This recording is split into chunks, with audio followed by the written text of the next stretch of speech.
Lauren Gaggioli.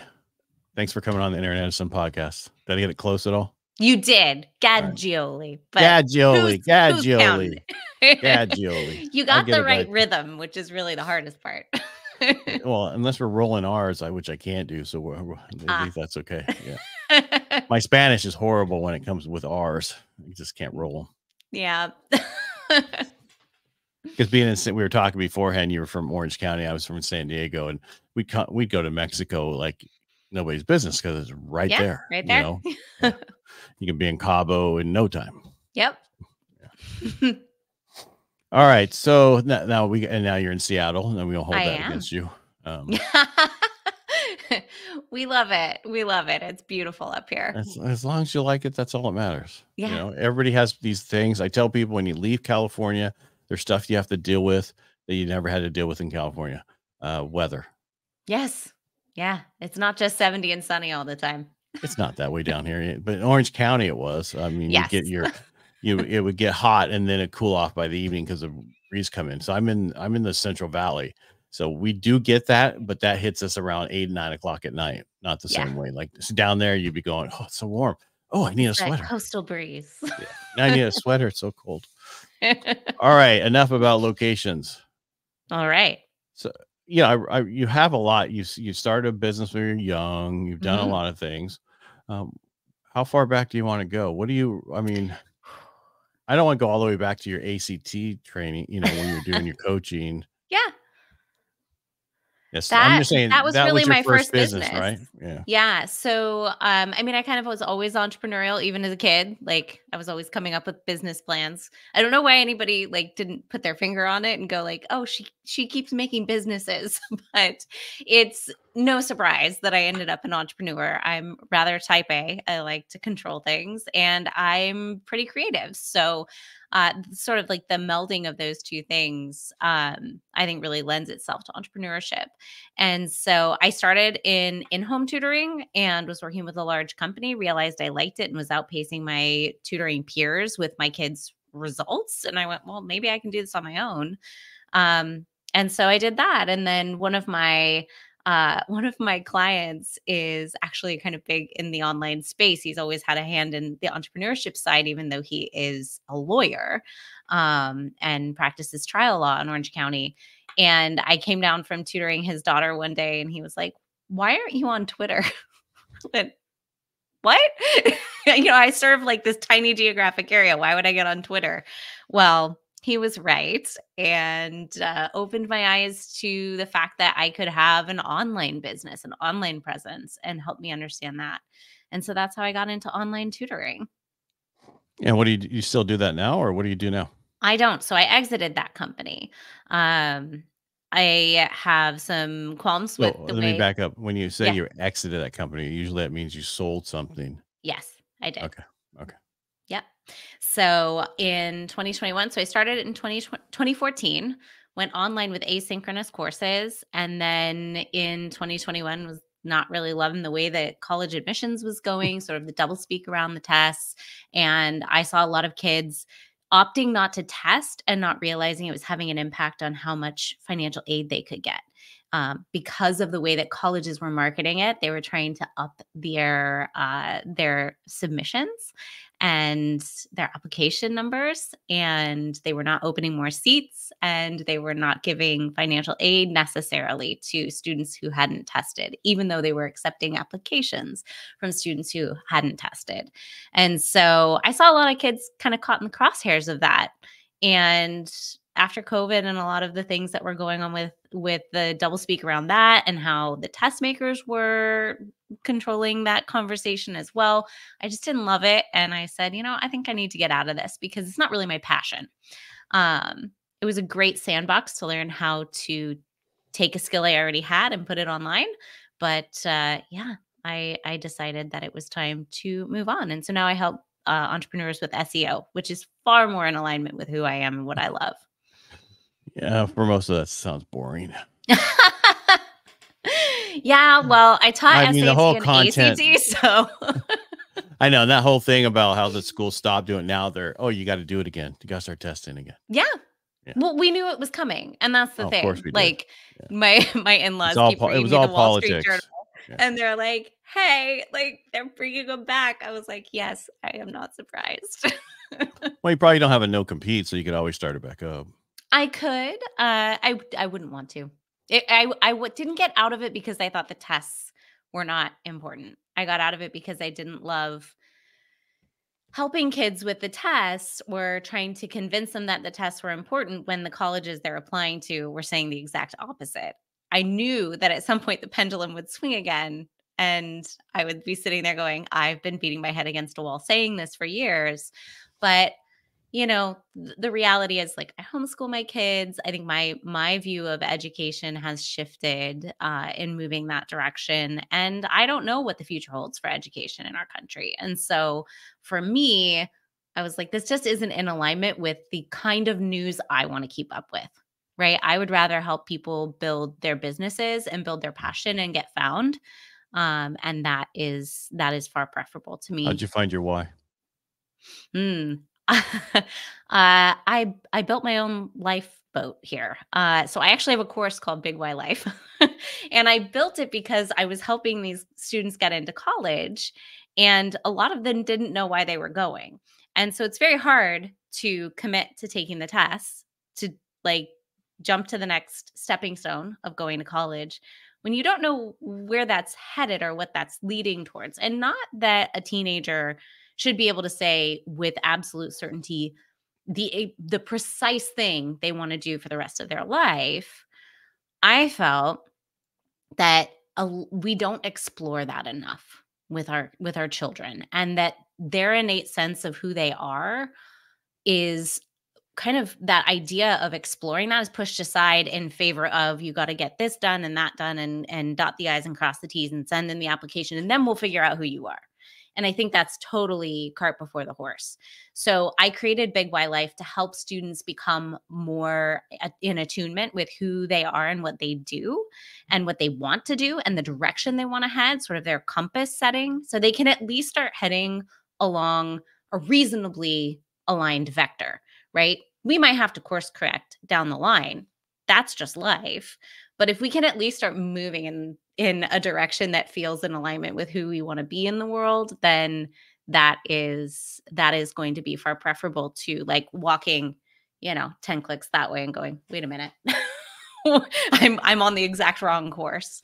So, yeah, so I built a whole program around it, and in creating that curriculum and going through it, I was like, "Oh, this is why I don't feel like I'm in alignment," because it's in alignment with my big why.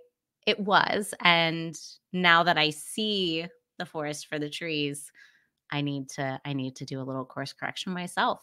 So, yeah, now I teach that course to anybody who wants to I was go gonna through say it. you should So have that course for everybody because it most is. people don't know their why, and they don't know Yeah. who they're trying to talk to. Yes. They're supposed to be talking 100%. to that one person, and they don't know who that person is. Yeah. Everybody tries to talk to the mass market and can't. It's nobody, not every. It's only if you talk to that one person, there'll be more that you can handle. Absolutely. Yeah. Riches are in the niches, that's kind of all in. Actually, that and also when you two niches dissect. I've not heard that. What do you That's the mean by new that? thing. All right, so I do lending a lot and other stuff, Mhm. but we'll just say lending. So I deal with veterans. Okay. But if the guy was a business owner and he's a veteran business owner, now that's a niche Oh, that dissects. So if the you really Venn want to get close, diagram. huh? The Venn diagram where Sure, it whatever you want to overlaps. call it. Yeah, yeah. And it's just where they meet. Yeah. Basically, two of them meet, and that's one way to get it even further down to get to who you're perfect. Because I deal with business owners, I deal with veterans, and I deal with older people with reverse mortgages. But I really Oh, enjoy, okay. yeah. So, but the older people, I really, and I say older because I'm getting closer anyway. But um, they they're getting their dignity back. That's what it's all Mhm. about.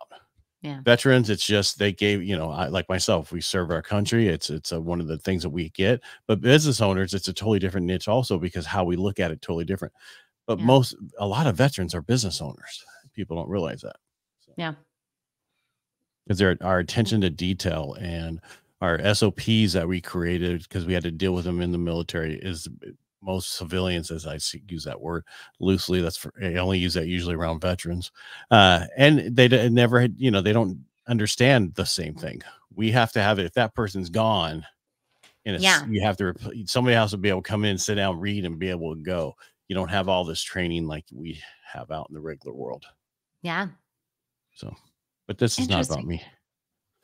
But the big thing, because I want to know how you found your why, because many people have no idea what their why is. Yeah. Or how many times they need to dissect it and really look at it. So you should be promoting that course more.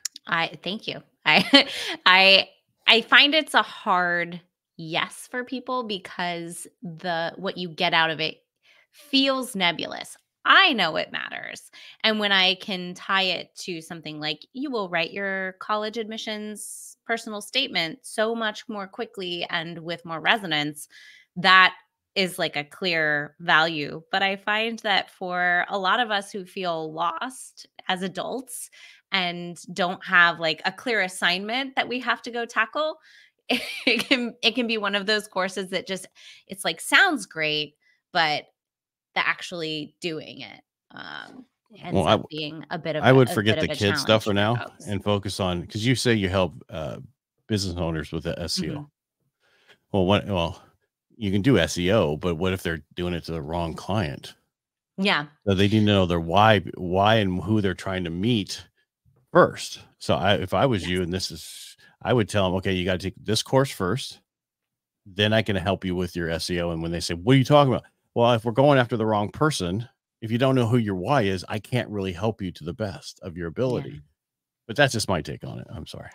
No, it's okay. With my consulting clients, we do end up talking a lot about that. Yeah. I would stop talking about it and I would start telling them, change your course to focus just on that. Good friend of mine, Brian Galke, does facial recognition, and he has where they can tell you right now, you think about people around you more than you think about yourself. What do you mean? Do you think about family? So yours is not perfectly round your eyebrows because I don't know, but if you had fully round eyebrows, they think about people around them first before they think of themselves.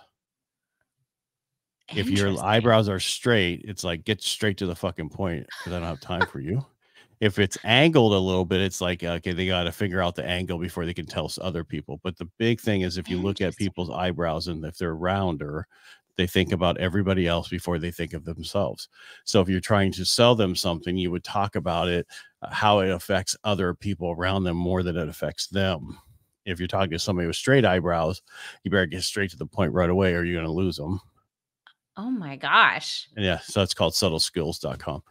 But what I'm getting at is he separates his courses out for sales in door to door and for this instead of to the general, because he used to do general, but and I'm just trying to explain with what you have, it can help a lot of people. But I would like young kids never, how do I put this? They don't really understand about tomorrow. They only care about today. Sure. Where we care about tomorrow because there's not that many tomorrows. Do you follow what I'm getting at? Yeah. That's why it's important for us to really get that down now so we can move forward. Yeah. Sorry. I hope you don't hear. No, I agree with you. No, I'm just saying, that's one extra thing you could do. Set it up just for them and then go, you want me to help you? Here it is, whatever the price is. Got to do this first, one step at a time. And it might take off. Who knows? Because I would take it. I would do it. You're welcome. Anytime. But I'm just saying, because the SEO is important. We're haven't even got there yet. I don't know. What are we at? 13. But I mean, and I think people just glass over, and I talk about it all the time. You need to know your why, because you need to talk to somebody else. Why are they buying whatever they're buying multiple times and whatever they're trying to do? It's not the first time. It's not the second time. By the third time, they actually tell you what it is. Because you can even have your clients, like I just asked you to do, but everybody else could do the same thing with their clients. Why are you doing this? I talk to so many clients and I'm on air and I do podcasts. I'm constantly asking people why they're doing what they're doing. It's very intrusive. Many dinners I'm at, my wife's grabbing my thigh to tell me to stop asking questions and all this other doing stuff. The move. Because it's like, I want to know why someone thinks the way they do. Yeah. Not to tell them they're wrong. I just want to understand what the thought process behind it. Sure. Yeah. But yeah. Anyway. Curiosity makes a good podcaster. So. And also, you're in the right yeah, business. and radio. And Yeah. so I tell people stories across multiple mediums. That's what I do. And I'm trying Yeah. to tell your story right now, but I'm talking more about me than you. So let's get back to you. All right. All right. So you have the course where people can figure out their why, which is important. Yes. And then what else do? You said SEO, but is there more before we get there? So, no, I mean, the thing is, I have been in the online entrepreneurship space for over a decade now, and I love a good conference. So, what I found is that all the people I've met through conferences, like I stay friends with a lot of them. And so I found that I was having similar conversations with a lot of folks. Um, and the conversation was often around how much was on everybody's plate and how hard they were working and how fast they were running. And meanwhile, after I had my daughter, I was working the 4-hour work week and was making between 5 and 15,000 a month based on, where we were in the seasonal cycle for testing. And I was going, why do I have ease where my friends are finding resistance and friction and difficulty? And when I back solved for it after I had my second child and, COVID and came out the other side, sold the company, I kind of took a year off and I went, why was it so much easier for me? What was the difference? And when I went back and looked, I went, oh, it was because I made friends with Google. So I was getting 16,000 hits, new users through organic search a month. And that lasted for 2 years before it started tapering off. And I didn't create much content because I had a newborn at the time. And then we moved. And I was basically full-time momming. And so I thought, well, as I talked to folks about it, they were like, well, I know I should do SEO. It was another one of like big why, right? Like, I know I should, but I'm not, right? I'm not taking the time for that. And so when I realized that that was sort of the differentiator, that I had a strategy around organic search, I had tried everything with higher scores, but when I really went back and looked at the thing that was always profitable, it was bringing in new leads through organic search.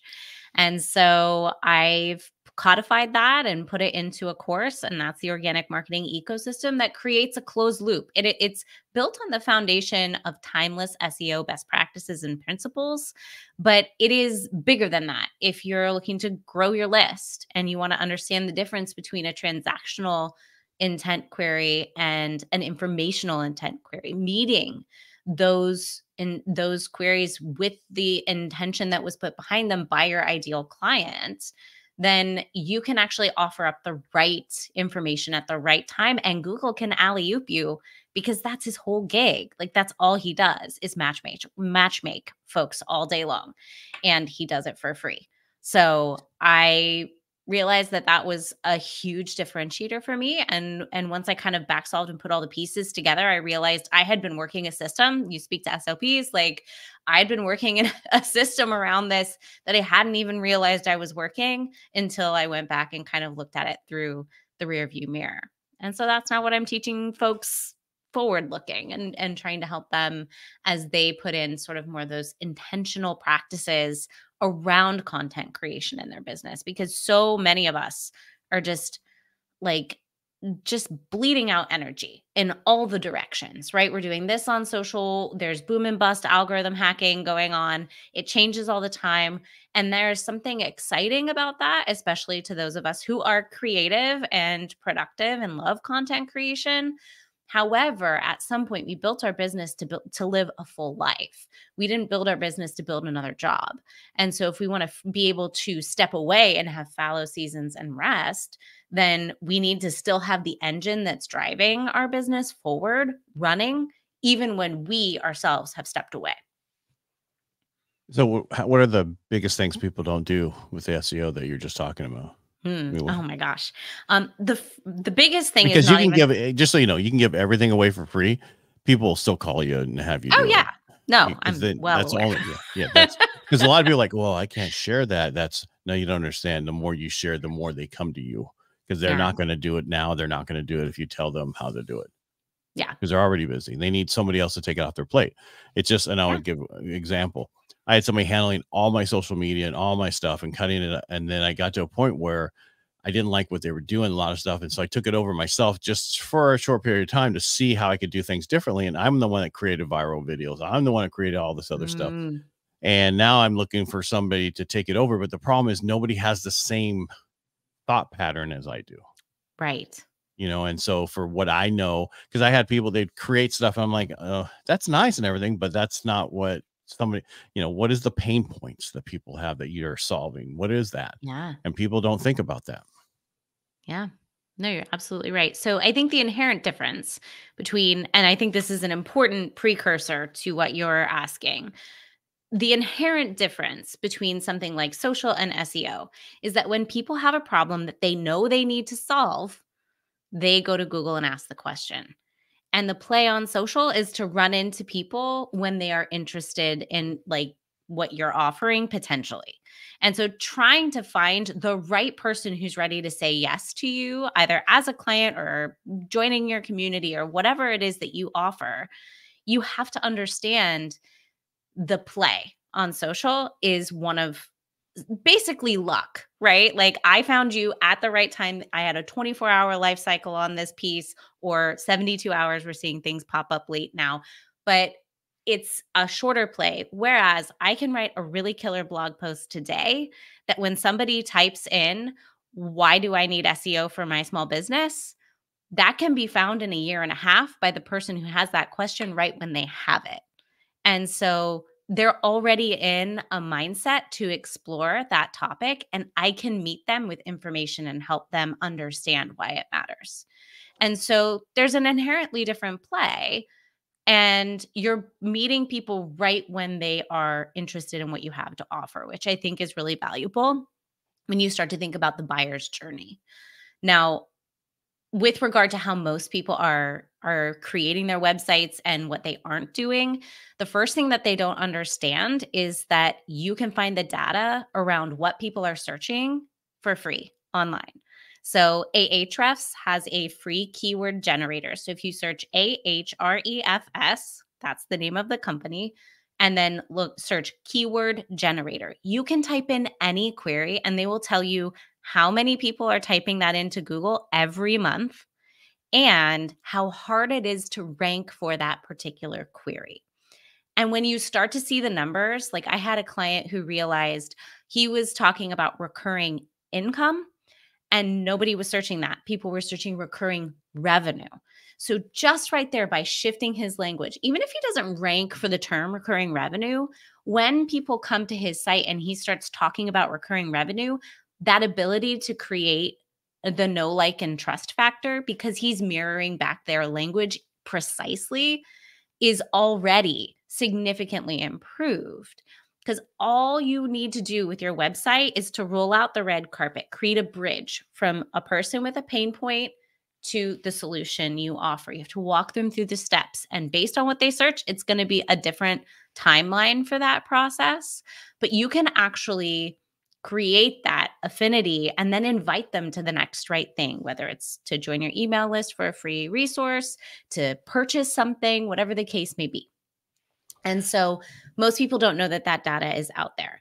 The other thing that people do not do is create internal linking structures that support Google understanding their site. So what I mean by that is that post that I mentioned, why is SEO important for small business? That post is linked from other posts on my site with anchor text. So I copy the text and I link back to that other post throughout my website. And then I submit each URL to Google Search Console. And when Google crawls it, he starts to understand how everything is interconnected. And when you think about the web, right? That's what we call it. It is a web. It's all about these disparate nodes and how they're connected, the connection points. And when the bots crawl your site, if you don't have an internal linking structure between the posts that are related, you are going to have trouble ranking. 96.5% of web pages on the internet are not ranked right now, cannot be found through organic search.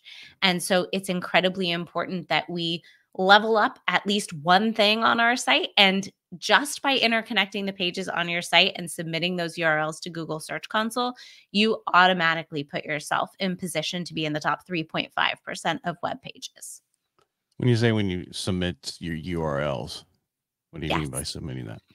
So Google Search Console is a different property than Google Analytics and Google Business Profiles. And a lot of people get confused because Google also has this tendency to change their property names, right? So like Google Business Profiles, that name has changed 10 times in the last 10 years, but it's inherently the same thing, right? It's on the maps. Like you go in and you can rank and rate and review things, and you can list your products and services.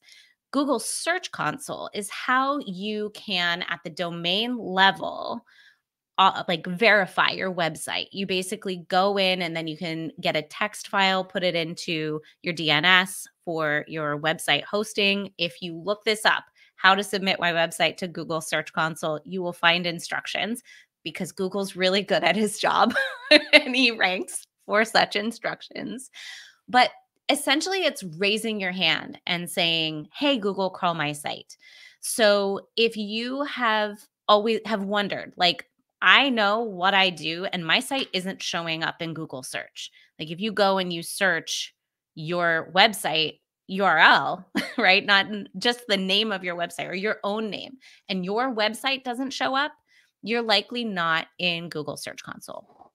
And so you want to set this up, because once you do that, anytime you publish fresh content, you don't have to wait around for Google to find you out there in the wilds of the internet. You can go into your Google Search Console, and in the URL submission bar at the top, it just looks like a search bar. You drop in that brand new URL you just wrote a blog post on or published your podcast on. You can drop it in there, hit verify, and you get put in a queue. You will be crawled by Google at some point. And so you're able to then elevate your presence faster, because you're not waiting on Google's bots to like come around to your site in 3 weeks. You're saying, hey, this brand new squeaky clean, bright and shiny object is sitting here for you. Spiders, come and take a look. They'll index it and then they'll put it into search. So instead of waiting for them to find you, you go there first. Yeah. Yeah. You raise your hand. I'm right here. Yeah, I'm right here. Yeah. Yep. It's Instead important. of waiting for the teacher to call on you. Yeah. Exactly. You just yell it out. And let's be honest, especially with AI, like there's a lot of content out there. Google's crawling it. There's a reason that deliverability on email is going down, because people have not verified their stuff, and there's a lot of like bad actors and over delivery of content to folks. So when you think about the glut that was already happening in just human generated content, now the humans have partnered with the robots and it is just growing exponentially. You want to be found in that? You better raise your hand. Otherwise, you can absolutely get shuffled to the bottom of the pile. And what I always tell people is like, what you're doing, what you offer, it matters. People need to be able to find it when they have that problem. You have the ability to solve problems for people. That's what every entrepreneur does. They solve some specific problem for somebody. So make sure you're getting out there, you're being the squeaky wheel with Google, so that Google can say, oh, I see what you do. Let me help you. How do you find out if you're in there? You've been done through that. You just go there and you put in your information, and it should come up. So yeah, if you go into how Google, do you know that your site is fully indexed the way it should be? Yeah, so that's a great question. So you can go in and check. Once you have submitted your website and done your verification process, it's really simple. I know it sounds kind of scary and technical to like go into your DNS for some folks. It can feel prohibitive, especially if you're in like Squarespace. It's super simple. WordPress is a little harder. You have to go into your host, but like listen, if you run a business, you can do this. So yeah, once you've verified, you'll be able to see if there's like a report at the bottom. You can see if things have been discovered and not indexed. Sometimes that happens if it's a post that they're like, we're not so sure about this. We see it and it's just on hold. So sometimes it gives you a little indication of like, hey, I could maybe make that more robust. I could internally link it on my site in a few places, have those other URLs crawled and point back to it. So there's always like troubleshooting you can do. But what you'll be able to see is if you then test a particular URL, if you're like, is my homepage on Google? You can just type your domain into that search bar and you'll be able to see. You can request indexing. If it comes up gray, then that means you need to request indexing. And if it comes up with a green check mark, then that means you're in there. And it sometimes takes, for me, it's usually like 24 to 48 hours, Google will have come by and crawled because you have a crawl budget for your website. Smaller the website, the less the crawl budget. Google's crawling, a news website all day long. Those websites that are updating all day long, they have very large crawl budgets, but there's only so much that the computers can do. And so a smaller site that doesn't publish regularly, they're not going to be crawled as often, which is why for those of us who run those smaller sites that publish less frequently, it's very important to raise your hand and say, hey, come on over and take a look. So if you're adding to your website daily, that's a good thing, is what you're saying? Fresh content is good, but quality content always will outstrip the important, quality over quantity. So Yes. I am never going to be the person who publishes Monday morning at 9 a.m. like clockwork. That's just not who I am. Sometimes I get a mad hair in the middle of the night and I get up and I write a blog post and I publish it and then I have Google crawl it. And like, I want that indexed as soon as possible. And then, for my more regular cadence of like once every 1 or 2 weeks, I'm putting out SEO content, then, it's never going to be the same time, same place. So if you do publish on a regular cadence, Google will learn that cadence. But you have to like raise your hand a couple of times before you're going to find like, oh, like I went in 3 days later, say you've done it for a month and you do your 5th post of a weekly kind of cadence 3 days late, you may find that Google has already learned the pattern on your site and has come and already crawled your site. But it takes raising your hand a little bit regularly to get slotted in and allotted that time. So you do a lot. So what I'm hearing is you like blog posts. Yes. So Google elevates websites based on kind of 2 things. There's the quality of the content, right? But they also have this sort of nebulous term that they call the EEAT. I'm going to forget all of them. They added an E recently. It's your expertise, your authoritativeness, and your trustworthiness. So essentially, I forget what the other E is. It's going to come back to me later. But basically, you can't just slam up a site and expect it to rank in the next day, right? It takes time. Time is the great equalizer. And in order for you to build your site's authoritativeness and trustworthiness, you need to get backlinks from other websites. And so the site itself is very important, but how it connects to the grander ecosystem of the internet is really important. Doing podcast episodes Lauren, is a great way to get backlinks. Lauren, yeah. Backlinks for people before you keep going. Yes. Not everybody knows what a backlink is. I'm telling you right now. So. Okay. Links from another site. Yeah. So do you remember? So in the beginning, I said your website's like on you upload a podcast and inside of the description of the podcast, you say you want more information, go to edparcaut.com, whatever it is. That's a backlink, right? Yes. Okay. And there are better and worse ways to do it, but getting a link from anywhere out in the internet is really helpful. What's a better way? Better is to have anchor text. So remember how when I was talking about the internal linking structure, you highlight the keywords you want to rank for and you link that. So why does a small business need SEO, right? If I highlight that and I'm writing it naturally in another post and I link on my own site back to that post that is optimized for that keyword, it helps that other post rise.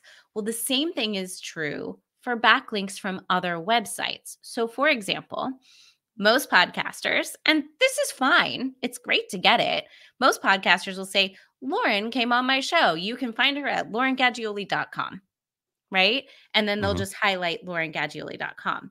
Whereas if you said she has this great post about why SEO is important for small businesses, and you highlight that and point to that deeper level post, it actually is better because it helps support that specific post. So if you point to organic marketing ecosystem, the course that I offer in SEO, and say this is an SEO course, and highlight SEO course and link to that deeper page, it's great because not only am I getting the backlink, but I'm getting kind of a contextual backlink. I'm getting something that is saying specifically what you're pointing to. So I had a friend do this for my mastermind group, where she went in, and I had talked about this, and she went in and she linked to my mastermind group page and highlighted and pointed back to that page using online mastermind group for entrepreneurs as the anchor text, which is the keyword I'm trying to rank for. And it helped elevate that page. It's climbing. So it's one of those things that there are a lot of different ways that you can generate backlinks. And there are a lot of different strategies that you can do. But if you think back, 96.5% of web pages are not being found on the internet. You don't have to do everything to start to elevate your presence. Just doing a couple of the little things that feel like low hanging fruit and get you into the ecosystem at all, just do what feels like you can naturally work into your workflow. I think raising your hand for Google, saying, I have a structurally sound website, now Google come crawl this URL, that is going to be the number one thing you can do for your website. And then next level is thinking about how you can get backlinks and start driving up your domain authority, elevating your EEAT. And when you're talking, because a lot of people are like, well, highlight, how do you highlight and link and all this? They're going to have no idea how to do that, right? Because this is probably the first time they're hearing any of this. Yeah. Because as entrepreneurs, we don't focus on this. We focus on what we need to do, but we don't understand that Same. we need people to help us with this. So what Yeah. do you mean by highlighting and link back? Do you actually just highlight it? So, you know how when you create a link, how you can have hyperlinked Hmm. text? That's what I mean. Okay. You highlight it and you create that backlink. Okay. So when you highlight it and then link it back to it, that's another way of what you're just talking. But you're saying you can highlight all the text. Yeah. Okay. So no more click here, right? No more highlighting click here and pointing to somebody's site. Give them something a little bit juicier, something that has a little more teeth to it. I Instead see of that a lot, and I'm their like, oh, website, this go find out more at blah blah blah link. You say what yeah, the whole thing is what you're saying. Grab more text for that yeah. versus just that word. And I think another great way to do this, if you do, like, if any of your listeners do happen to have podcasts or online shows where they're featuring folks, think about that user's bio. There's usually a keyword in there that you could gift a backlink. And I also say use the person's name in the URL. Whoever you are having on as a guest, because then what happens is when people search for that person, sometimes you're the thing that pops up and then they find you too. But when you are looking at the bio, like I often will put SEO coach. I change my bio a little bit most of the time. I will often put SEO coach. If you go to my SEO coaching page, highlight SEO coach and point to that deeper page, not just laurengaggioli.com, but laurengaggioli.com/organic content strategist. That's where SEO coaching lives on my website. So you can start to be more of a blessing to the people who you have on. And then for me as a guest, this is like my next level. I haven't done it yet, but one of the things that I really want to do is help elevate the people who have brought me onto their platforms and been so generous.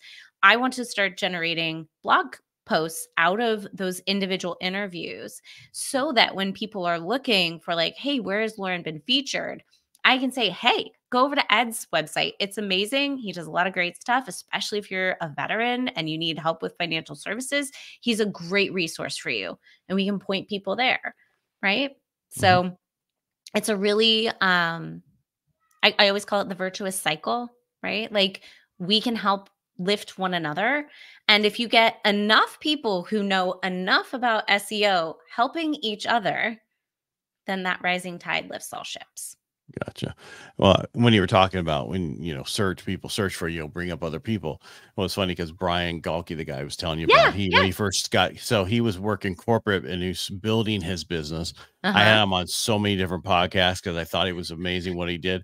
And he's like, dude, when people Google my name, you come up. I'm like, yeah, I Yeah, know. That's exactly how that works. So, exactly. yeah. Exactly. It And it's helps you helped him. both. He sees all the videos of what we've ever done. And then we actually do another podcast called Aces 53, which has to do with when I was in the college, one of my professors, I was in sales. He's like, remember 4 aces and a joker: attitude, commitment, enthusiasm, and smile is what you bring to the table in sales. The joker is that unique ability you have that nobody else has, or something you've learned. So I sold by the Mhm. phone for 18 years. I had no idea I had a deep voice until I put headphones on. And that's why I wear headphones, so I can hear the voices of other Ah, people so I can understand. And so I sold by the phone, and I had more people send packages back, whatever I was doing. I had 89% back, and I would close 90% out of them. And I think it's just because people could connect with you. People like to hear a yeah. better voice than Gilbert Gottfried. Not everybody Yes, knows what I'm talking about, but anyway. I do. I do. I'm a Disney girl, so Iago resonates with me. Gotta Uh, love a parrot. the reason I brought that up because I would like to have you on there because we talk more in depth, not about people's backgrounds, but just about Mhm. how you can help somebody with and we wanted to get somebody with SEO on. Excuse me. Great. Sorry, so I'm going to hit you up. What we do is on Absolutely. Thursdays we have our Joker come in, and that's somebody with a unique ability. Don't Some Ah. people take it offense. I don't want to be no. That's you have to understand, and it's called Aces 53 because the first Joker in the deck is the 53rd card, Oh, and I like it. yeah, Oh, that's awesome. and because Aces and a Joker was taken because I guess they were a band. Oh, really? I've Yeah, never heard of them. neither That's have I, awesome. but Aces But they 53 was own it. only $7, so it worked for me. Yeah. Hey, yeah, that's awesome, and it's catchy. I like it. Yeah. Well, and we've been growing, we were doing lives on LinkedIn, YouTube, and Facebook for the last almost year and a half. Okay. And a little over, no, a year and 3 months. And we're just doing them. Yeah. And we've not they're on the Aces 53 YouTube channel, but we haven't cut them up and put them in podcasts. That wasn't the thing, but now we're like, okay, we really need to move forward and do this right. But the big thing is just need to do things and get going and then get good at it. And I think a lot of people don't want to take that first step. Just make the first step. It doesn't matter how you do it because eventually you'll get there. Yeah. You can't learn everything you need to know when you're standing still and studying it.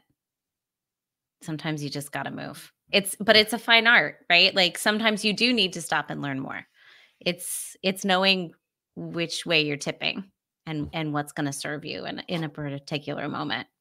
Yeah, I know a guy that I've known since like 2003.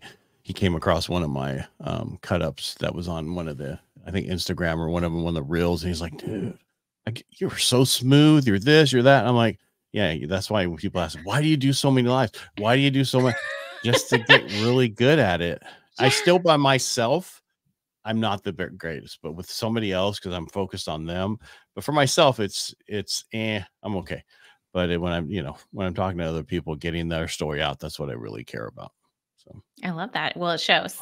thank you. Yeah. And I'm going to hit you up before you leave here today. Sounds Anything great. else you want? How does somebody find you? What's the best way to find you? Yeah, so my name is a little funny, but you're welcome to come to laurengaggioli.com if you can spell it, or find it in the description below. But also And organic if you're listening to marketing. this, it's Gaggioli. But if you do want more of if you want to get more to the SEO stuff, organic marketing ecosystem.com will take you straight to the sales page for the course. You're able to learn more about it there. And also that would take you to the website. So if you want to just like take a look at the blog posts that I put out, I do entrepreneurial workshops, I've got a mastermind, I do consulting work. So there's a wide array of offerings there. I love the entrepreneurial space. I love helping entrepreneurs. It's absolutely one of my life passions. So if I can help you in any way, please let me know. Lauren, thank you so much for being on the show today. I really It's my appreciate it. pleasure, Ed. Thank you. Make it a great day.